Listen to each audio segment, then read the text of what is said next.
Miss Joan, Hi, Joan, Joe. I'd like to ask, what vitamins are you taking?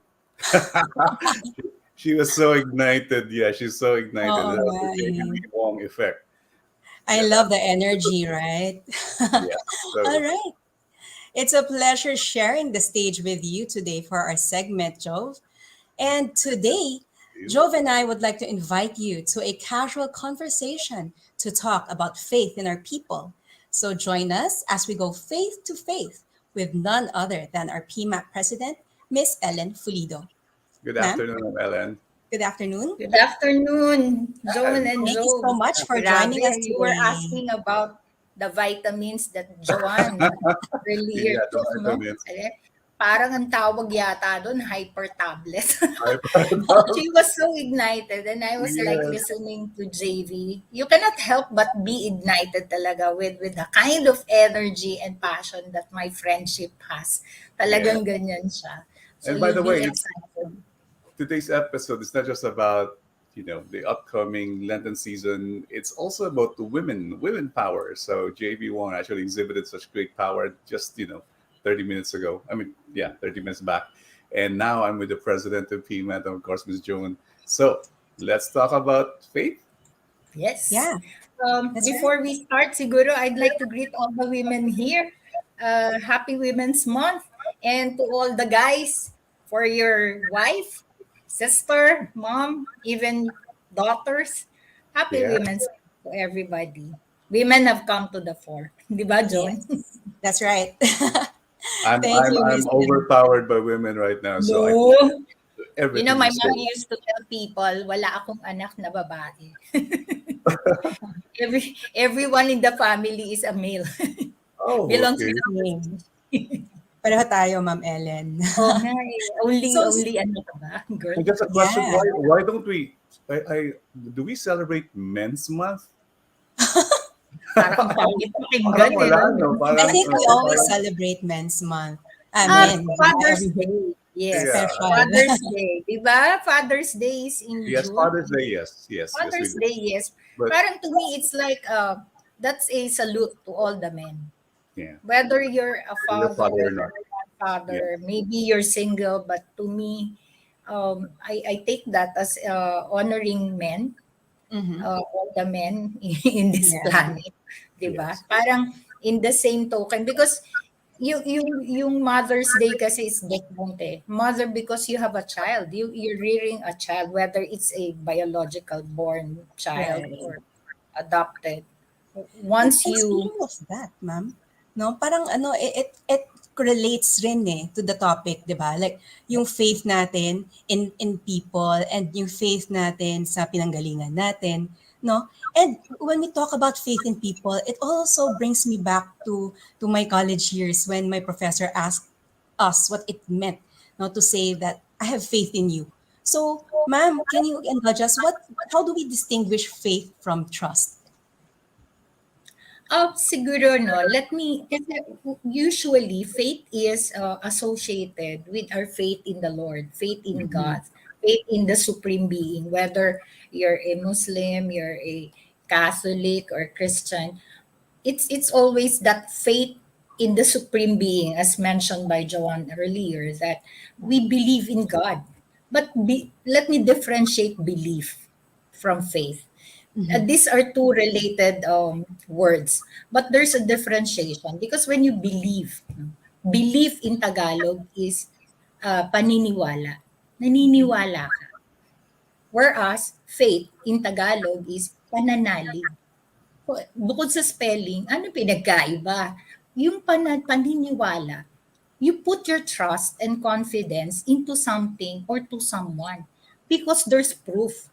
There's a tried, tested, and proven incident that makes you believe into something or into someone. For example, you've heard about and you've siguro for years, Reader's Digest has been running a best brands campaign, di ba? Meron silang awards. So lahat yan in all aspects. And then because naniniwala ka na itong produktong to without endorsing anything. Like for example, Biogesic. Mabisa, no? Without the after effects, without the inconvenience. Naniniwala ka kasi na-experience mo yun. Ini-endorso ng mga artista, di ba? Naniniwala ka doon. So you believe in that. Whereas in faith, you put your trust and confidence into something or or to someone without even seeing it, without even proof. Malalim yung ibig sabihin ng faith. Hindi siya yung hindi mo man makita, hindi mo man siya, wala kang ebidensya. You don't have any evidence at all. You don't have any proof, and yet you believe. And then there's this element of trust. You cannot have belief or faith into something or or to someone without the trust element. Paano ka maniniwala? Hindi ka nga, wala kang trust na sinasabi natin. So, these are two different things. Malalim yung faith. Kasi kahit di mo alam, di ka nakakasigurado, but there's always this association of hope that in the end, you will succeed. That this person will really make your company, will deliver results for your company, and will really make things happen, no? Almost miraculously. Kahit di mo pa napuprove, wala ka pang proof. Kunyari, new hire to, nag-apply sa'yo. You saw the potential. Kita mo na kaagad yung credentials. During the interview, itong batang to, malayo mararating nito. Wala ka pang proof, pero yung faith mo na kaya niya. And maybe even more. And maybe this person, when I take this person, will deliver beyond our expectations, will go the extra mile, and will, propel the company into higher level of success. Alam mo yun, yung ganun, yung pa nga alam kakagraduate nga lang nito di ba? Parang I was once asked by a CEO, you're a newly grad applicant. You don't have any experience at all. Why will I hire you? What makes you think like you can do the work? You know what I said? Yes, I'm a newly grad, but I have this conviction. I am passionate with what I do. I am committed to work really hard and help your company. Yes, I don't have any work experience except that I worked in Jollibee when I was in college.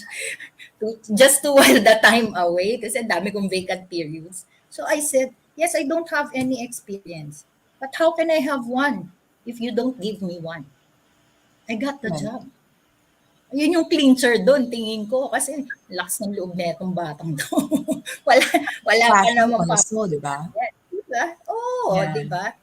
But at work, ma'am, if I may ask that, at work, people, companies really, in fact, it's one of the values, most common values for companies, yung loyalty na yan. And they're expecting us to have faith in the organization. Kahit pa ilang beses tayong, for example, hindi na mimit yung mga commitments kasi faith is non-evidentiary. It doesn't have to have evidence or proof, di ba? Sinabi niyo po. But the thing is, paano po yan? Like, when companies actually say have faith in us, and then we get disappointed from time to time, tapos we hold on to something na, remember, it's correlated to rewards, di ba? If you're faithful, you will be rewarded with, heaven after life, for example, or gift, for example. So, how do we correlate that when companies actually extract loyalty from that? Is a form of faith, by the way. Yes, alam nyo, the two of you. I'll take the pandemic period as a classic example of having faith in people and having faith in your company, because these are two things that come together. Hindi pwedeng isa lang. Hindi pwedeng yung tao lang yung naniniwala sa kumpanya or yung kumpanya lang ang naniniwala dun sa mga empleyado niya. This should come together. Because this is a symbiotic thing. There's a give and take here. Yes. Sabi mo nga kanina, if you're faithful to God, eventually, when you say you're faithful to God, you have to bear your cross. Alam natin na it's not gonna be easy. The road will be thorny. It's not going to be an easy path going to heaven and be rewarded there. You have to go through trials, difficulties, adversities. Ganun din sa kumpanya. So, take a classic example. We're going to focus on the pandemic period. During the pandemic, a lot of people lost their jobs. A lot of businesses closed.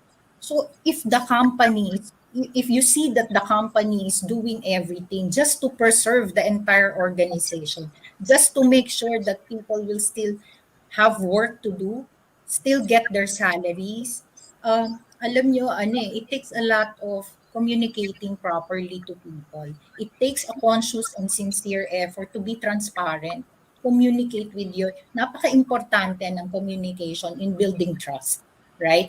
Kasi how can you build trust when you don't communicate this to people? Honestly, at the onset of the pandemic or siguro weeks before the pandemic, we had to call on a town hall meeting to tell employees, this is our situation now. We're at code red. We prepared our business plans code red in preparation for the ultimate lockdown. This is what we're going to do.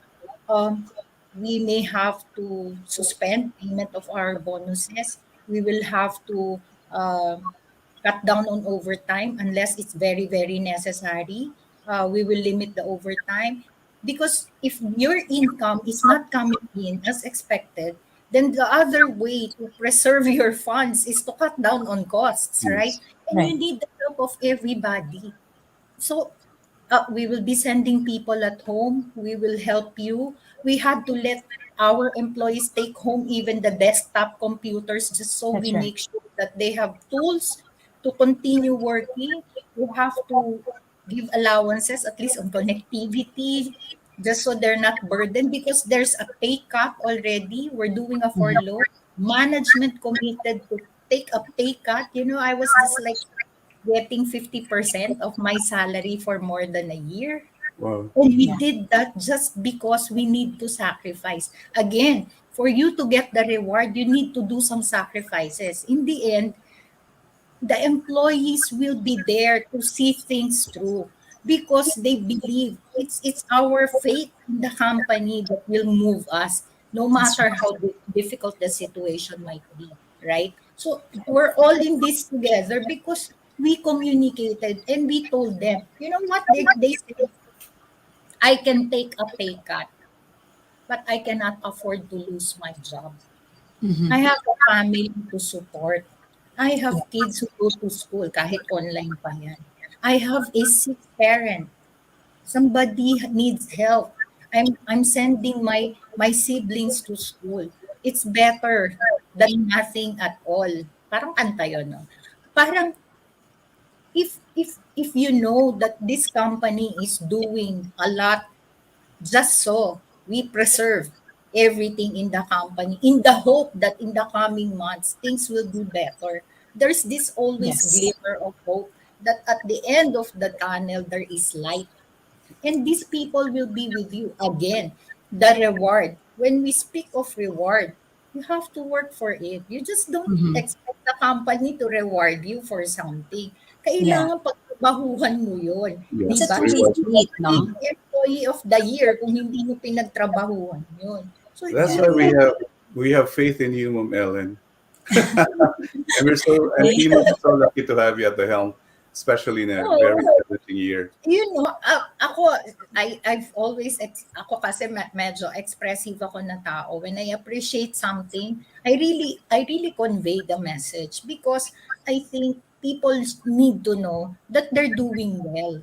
'Di ba? In the same Yes. manner, uh, kung meron kang kailangang i-improve, you also tell people.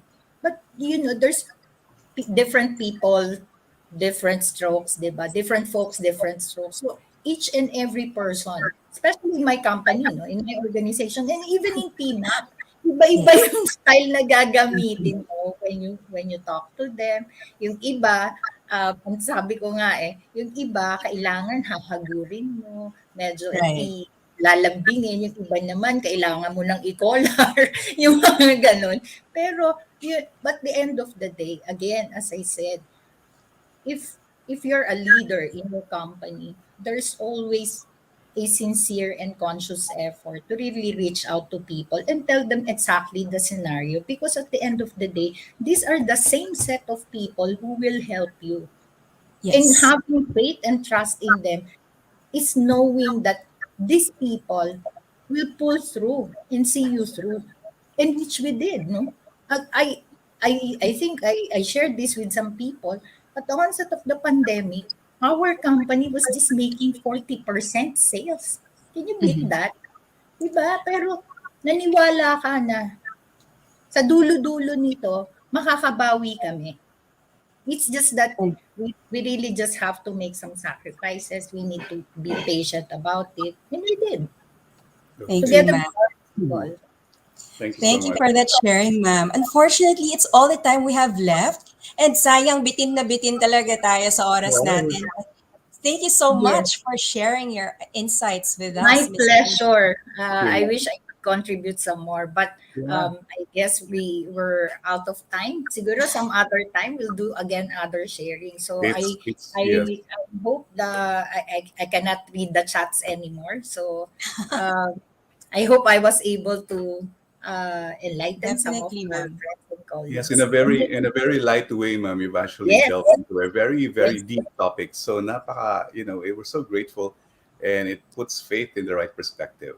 yes. Exactly. Thank you so much, Thank you Miss so much. Joan. Maraming salamat sa inyo at magandang hapon. Good Yes. afternoon. Back to you, Miss Joanne.